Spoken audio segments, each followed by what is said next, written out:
I used the functions that I wrote earlier to calculate the same three metrics that I already looked at, but this time for both passing and non-passing students. First, I used the groupData function to group the data for passing students by account key. And then I did the same for non-passing students. Next, I summed up the total minutes visited for non-passing students and described the results. I also did the same thing for passing students.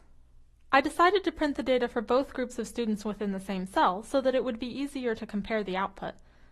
And because of this, I also added these print statements so that I could differentiate which output went to which group. The first thing I notice about this output is that the average time spent in the classroom is a lot higher for passing students than for non-passing students.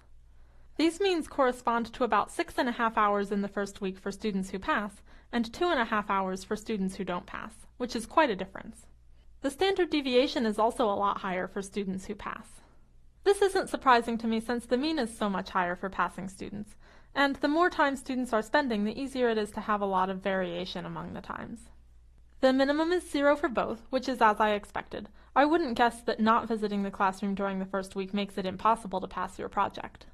And the maximum amount of time spent is also a lot higher for passing students, roughly 60 hours a week compared to 30 hours a week. Next, I ran a very similar piece of code for the number of lessons completed in the first week. Again, I saw a much higher mean for students who passed the first project. I find it interesting that students who pass are completing on average 2 lessons per week, since I would have guessed that a reasonable pace might be 1 lesson per week. However, it is true that a problem set counts as a lesson within this data, so we might be seeing students who are completing 1 lesson and 1 problem set.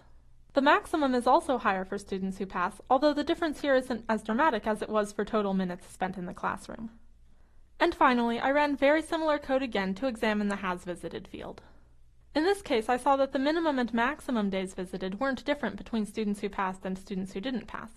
They were 0 and 7 in both cases. That's not really surprising since there are hard limits on how many days you can spend in your first week. It has to be at least 0 and at most 7. The mean again is noticeably higher for passing students, although possibly not as dramatic as in the other 2 cases, at about 3 1/3 for passing students and a little less than 2 days in the first week for non-passing students. If I had to pick which of these differences I found the most interesting, I would probably pick total number of minutes visited, since the difference between roughly 6.5 hours in the first week versus 2.5 hours seems like the most striking difference. But this is pretty subjective.